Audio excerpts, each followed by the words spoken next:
পুষ্টিগুণে ভরপুর ও স্বাস্থ্যের পক্ষে উপকারী একটি রেসিপি নিয়ে আজকে চলে এসেছি আপনাদের সামনে। তো বন্ধুরা, আজ আমি আপনাদের সঙ্গে শেয়ার করে নেব সজনে শাকের একটি রেসিপি। তো এই সজনে শাক কিন্তু আমাদের শরীরের জন্য খুবই উপকারী। তো বিশেষ করে যাদের হাই প্রেশার আছে তাদের পক্ষে কিন্তু সজনে শাক খাওয়া খুবই প্রয়োজন। তো নীলা রান্নাঘরে আপনাদের সবাইকে অনেক অনেক স্বাগত জানাই। আশা করি সবাই খুব ভালো আছেন ও সুস্থ আছেন। তো চলে এসেছি আজকে আপনাদের সামনে আরও একটি নতুন রেসিপি নিয়ে। তো আমার সব বন্ধুদের কাছে অনুরোধ রইল ভিডিওটি স্কিপ না করে প্রথম থেকে শেষ পর্যন্ত দেখার জন্য। আর আমার চ্যানেলে যারা নতুন বন্ধু, যদি আমার ভিডিওটি ভালো লেগে থাকে তাহলে অবশ্যই আমার চ্যানেলটি সাবস্ক্রাইব করে পাশে থাকা বেল আইকনটি অন করে দেবেন, যাতে আমি কোনো ভিডিও ছাড়লে তার নোটিফিকেশান আপনাদের কাছে পৌঁছে যায়। তো আসুন দেখে নেওয়া যাক আমার এই আজকের রেসিপি। তো বন্ধুরা, রেসিপিটা কিন্তু আপনারা একদমই স্কিপ করবেন না। তো স্কিপ করে গেলে কিন্তু অনেক কিছুই মিস করে যাবেন। তো দেখুন, সজনে পাতা রেসিপি বানানোর জন্য আমি এখানে নিয়ে নিয়েছি বেশ কিছুটা সজনে পাতা। তো একদমই নরম পাতাগুলো আমি এখানে নিয়ে নিয়েছি। তো এই পাতাগুলোকে এইবার পরিষ্কার করে বেছে নেব। তো বন্ধুরা, এরপর এই ডাল থেকে আমি পাতাগুলোকে রেডি করে নেব। তো বন্ধুরা, এই সজনে শাকের রেসিপি কিন্তু আমরা অনেকভাবে বাড়িতে বানিয়ে খেয়ে থাকি। তো আজ কিন্তু আপনাদের একদম অন্যরকম পদ্ধতিতে সজনে শাকের রেসিপি আমি বানিয়ে দেখাবো।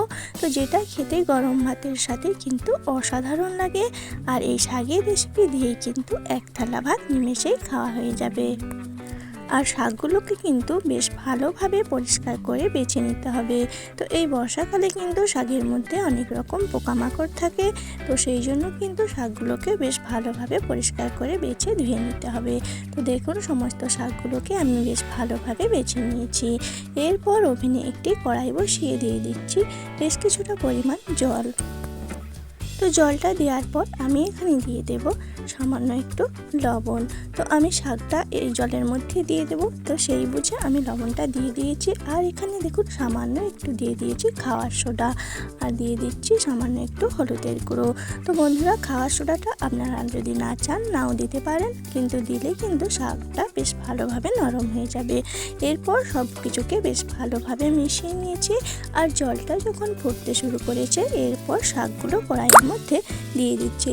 তো শাকগুলোকে আমি কিন্তু বেশ ভালোভাবে 3 থেকে 4 বার জল পাল্টে পাল্টে ধুয়ে নিয়েছি।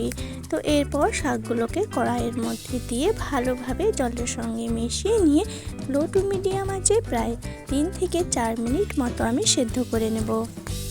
তো এখনো পর্যন্ত ধৈর্য সহকারে যে সমস্ত বন্ধুরা আমার ভিডিওটি দেখছেন অথচ ভিডিওতে একটি লাইক করেননি বা লাইক করতে ভুলে গিয়েছেন, তো অনুগ্রহ করে ভিডিওর মধ্যে একটি লাইক করে দিবেন। আর ভিডিওর শেষে কমেন্টে জানাবেন যে রেসিপিটি আপনাদের কাছে কেমন লাগলো। তো আপনাদের একটা লাইক ও একটা কমেন্ট কিন্তু আমাদের পরবর্তী ভিডিও বানাতে অনেক উৎসাহিত করে আর আমাদের চলার পথে এগিয়ে নিয়ে যেতে অনেক সাহায্য করে। তো দেখুন, শাকটাকে বেশ ভালোভাবে জল শুকিয়ে নিয়েছি আর শাকটা সুন্দরভাবে সেদ্ধ হয়ে গিয়েছে। এরপর শাকটাকে আমি নামিয়ে নিয়েছি। আর দেখুন, এখানে একটা বড় সাইজের আলুকে একটু সরু করে আলু ভাজার থেকে একটু মোটা করে কেটে নিয়েছি। আর কয়েকটা চিরা কাঁচা লঙ্কা আর বড় সাইজের 2টো পেঁয়াজ নিয়ে নিয়েছি। এর সঙ্গে নিয়ে নিয়েছি 8 থেকে 10টা কোয়া রসুনকে থেতো করে। তো এরপর কড়াইটাকে ভালোভাবে ধুয়ে পরিষ্কার করে নিয়েছি। আর কড়াই গরম করে দিয়ে দিয়েছি বেশ খানিকটা সর্ষের তেল। তো তেলটাকে কড়ার চারিদিকে ভালোভাবে মাখিয়ে নিয়ে দিয়ে দিচ্ছি কেটে রাখা আলু। তো আলুটাকে তেলের মধ্যে দিয়ে এখন লবণ ও হলুদ দিয়ে বেশ ভালোভাবে ভেজে নিতে হবে। তো আলুটাকে প্রথমে তেলের মধ্যে একটু নাড়াচাড়া করে নিয়ে বেশ কিছুক্ষণ ঢাকনা দিয়ে রেখেছিলাম। এরপর ঢাকনাটা খুলে দিয়ে দিচ্ছি স্বাদ অনুযায়ী লবণ ও ছোটো চামচের 1/2 টেবিল চামচ হলুদ গুঁড়ো। তো লবণ ও হলুদ দিয়ে এখন নেড়ে চেড়ে বেশ লাল করে আলুটাকে ভেজে নেব। তো দেখুন বন্ধুরা, আলুটাকে বেশ ভালোভাবে ভেজে নিয়েছি। এরপর তেল ছেঁকে আলুটাকে একটি পাত্রে তুলে নেব। তো আলু কিন্তু বেশ ভালোভাবে সেদ্ধ হয়ে গিয়েছে।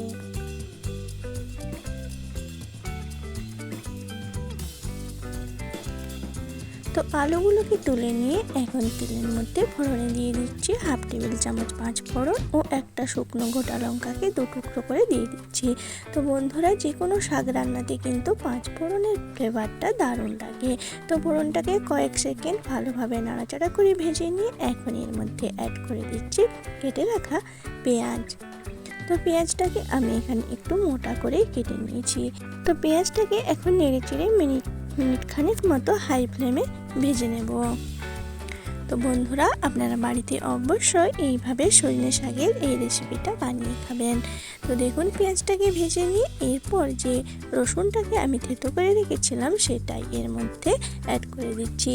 তো বন্ধুরা, এই রেসিপিটাতে কিন্তু এই থেতো করা রসুনের ফ্লেভারটা দারুণ লাগে। তো রসুনটা দিয়ে পেঁয়াজের সঙ্গে বেশ ভালোভাবে ভেজে নিচ্ছি। এরপর যে কয়েকটা কাঁচা লঙ্কা আমি নিয়েছিলাম সেটাও এর মধ্যে দিয়ে প্রায় 1 মিনিট মতো ভেজে নেব। তো বন্ধুরা, আপনারা ঝাল বুঝে এখানে কিন্তু লঙ্কার ব্যবহার করবেন। তো এখানে কিন্তু কোনো গুঁড়ো লঙ্কার ব্যবহার হবে না, এই কাঁচা লঙ্কাটাতেই কিন্তু ঝালের ব্যবহার হবে। তো দেখুন বন্ধুরা, সব কিছুকে ভেজে নিয়ে এরপর সেদ্ধ করে রাখা শাকটাকে এর মধ্যে দিয়ে দিচ্ছি। তো শাকটাকে এখন বেশ কিছুক্ষণ ভেজে বেশ ঝরঝরে করে নিতে হবে। তো বন্ধুরা, সজনে শাক কিন্তু একটু পিচ্ছিল হয়, তো সেই জন্য শাকটাকে একটু বেশ কিছুক্ষণ সময় নিয়ে এইভাবে ভেজে নিতে হবে। তো একটু সময় নিয়ে শাকটাকে বেশ ঝরঝরে করে দেখুন ভেজে নিয়েছি। এরপর এখানে একটু দিয়ে দিচ্ছি সামান্য করে চিনি। তো চিনিটা দিয়েও শাকটাকে আরও কিছুক্ষণ নেড়েচেড়ে ভেজে নেব। তো শাকটাকে আমি বেশ ভালোভাবেই ভেজে নিয়েছি, সেটা দেখেই বুঝতে পারছেন। এরপর এখানে দিয়ে দিচ্ছি ভেজে রাখা আলু। তো আলুটাকে এখন শাকের মধ্যে ভালোভাবে মিশিয়ে নিয়ে আরও প্রায় 1.5 থেকে 2 মিনিট মতো আমি নেড়েচেড়ে ভেজে নেব। বন্ধুরা, শাকের এই রেসিপিটা কিন্তু আমার একদমই রেডি। এখন এখানে দিয়ে দিচ্ছি 1 টেবিল চামচ পোস্ত দানা। তো পোস্ত দানা দেওয়ার পর গ্যাসের ফ্লেমটা আমি বন্ধ করে দিয়েছি আর এরপর সব কিছুকে একসঙ্গে ভালোভাবে মিশিয়ে নিয়েছি। তো দেখেই বুঝতে পারছেন রান্নাটা কতটা সুন্দর হয়েছে।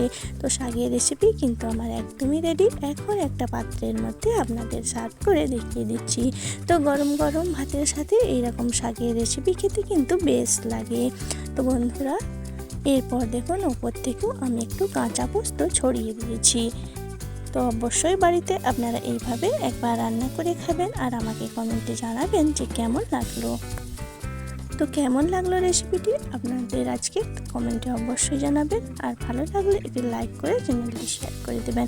আর এরকম নিত্য নতুন রেসিপি পেতে অবশ্যই আমার চ্যানেলটি সাবস্ক্রাইব করে পাশে থাকা বেল আইকনটি অন করে দেবেন, যাতে আমি কোনো ভিডিও ছাড়লে তার নোটিফিকেশান আপনাদের কাছে পৌঁছে যায়। তো সবাই ভালো থাকবেন, সুস্থ থাকবেন। আজকের মতো এই পর্যন্ত।